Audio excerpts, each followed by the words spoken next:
January 18th, 2009, 800 Lexington, ACW's flagship event. The night where old feuds end and new feuds begin. This is our World Series. This is our Super Bowl. This is ACW Starrcade. This is ACW's WrestleMania. You see, when it all started, the San Antonio wrestling scene was marred by political backstabbing, empty promises, and disappointed fans. And ACW was shamefully guilty by association.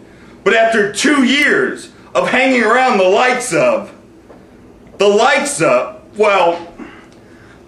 Nigel McGuinness, Mitch Ryder, Scotty Riggs, Chris Hero, Jerry fucking Lynn, Matt Seidel, that's Evan Bourne to you Tuesday night fans, Jimmy Jacobs, Portia Perez, Sarah Del Rey, Mischief, Eric Cannon, Dragon Gate's Yamato, Dragon Gate's BB Hulk, Tyler Black, Star of the Wrestler, Necro Butcher, and Delirious, ACW is proud to be guilty by association. Returning to ACW for the first time since the first ever Lone Star Classic, the Obsession Caleb Conley, who's been stealing shows all over the Carolinas that feature the likes of Hulk Hogan, Ric Flair, the Nasty Boys, the Midnight Express, and the Rock and Roll Express, returns to ACW to take on longtime rival from the Georgia territory, ACW's own Biohazard, in what's sure to be the final chapter of a feud 7 months in the making. Former best friends, former confidants in the wrestling business, Sean Vex and Rex Reed, will go to battle one last time in a last man standing match. In a match for the SCW Open Division Championship, the real deal Rory Fox defends his belt against Space Station 11's resident android, Super Alektra. In a match featuring two of the up-and-coming U30 stars, Awesome Andy takes on Matthew Palmer. After turning on Darren Childs December 13th, Alektra Blue has become one of the biggest pains in the ass of the ACW office. But how will she fare when she gets a dose of her own medicine and goes one-on-one with Shimmer's resident pain in the ass, Portia Perez? Speaking of pains in the ass, since September 20th, when Darren Childs broke his foot, JC Bravo has been a huge thorn in the side of the ACW office, petitioning to get Darren Childs removed from wrestling permanently. But on January 18th, the two wrestlers with histories of foot injuries will go one-on-one in a barefoot thumbtacks match. In the first ever ACW Tag Team Gauntlet, 6 teams looking to make an impact in ACW will collide. Exodus and Sabercat, Hollow Mass from Tyler, Texas, the Garza Brothers, Troubled Youth, Spiro will find a tag team partner, Tony Morales will find a tag team partner, and somebody will make a splash in the tag team division.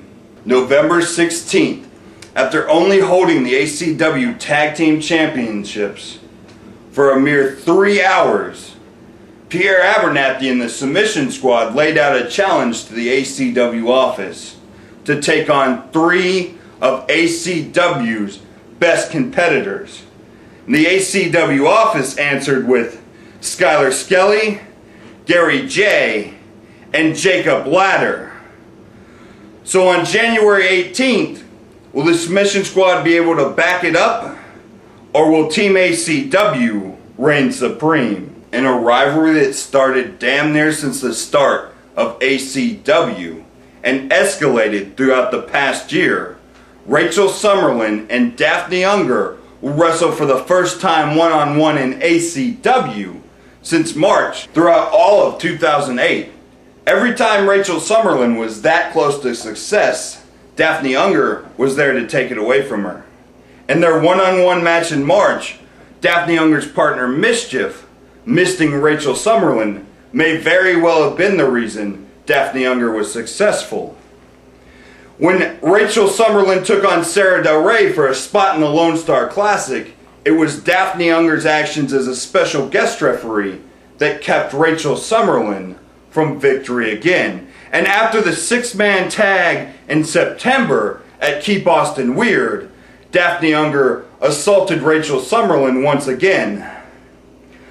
But does Daffney Unger really understand what she's getting herself into? Because Rachel Summerlyn has a history at Guilty by Associations. The very first Guilty by Association, Rachel Summerlyn left Mickey Knuckles battered and bloody. At the second Guilty by Association, Rachel Summerlyn left Andy Dalton defeated and in a pool of his own blood. So what lies ahead for Daffney Unger at this Guilty by Association? Jerry, I get what I get it, man. I get it. I know. But you know how my temper is. Oh, come on, don't. What? Dude, that was impressive. Way to go, two-time champ. This guy. You're the man, buddy. You are the man. Jerry, we're good friends. Seriously, good job. I'll see you out there. very funny. Hey, come on. Real cute, Mike.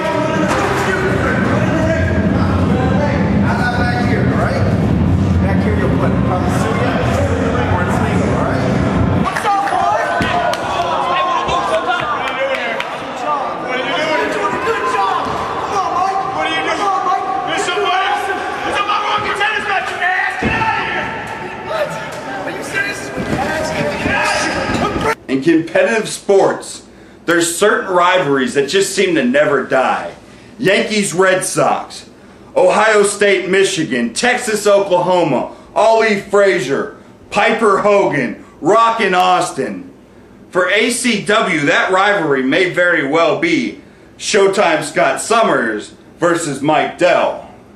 Since the very beginning, the main face of ACW has been Showtime Scott Summers, and deep down inside, that tears Mike Dell apart.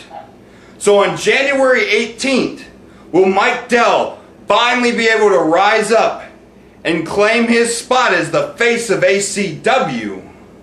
Or will Showtime Scott Summers hold on to his spot? Last year at Guilty by Association, JT Lamotta picked up perhaps his biggest victory to date when he defeated Jimmy Jacobs.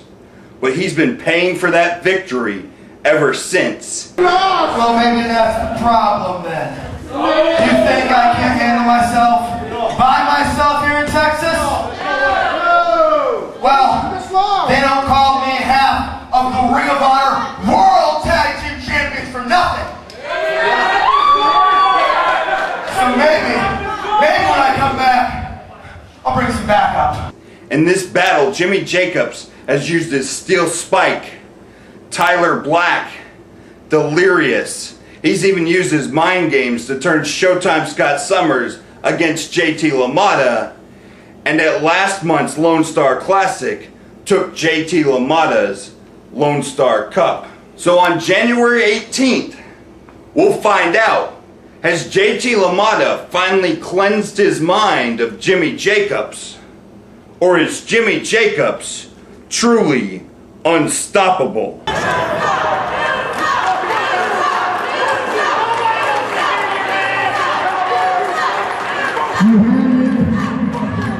This trophy, I don't want that trophy. I want the trophy that JT Lamotta has been prancing around with for a year. So get ready for it! Because anything he can do, I can do better. He's gonna lose you in every free Whatever JT Lamotta thinks he deserved, it's mine! Because tonight, fair and square,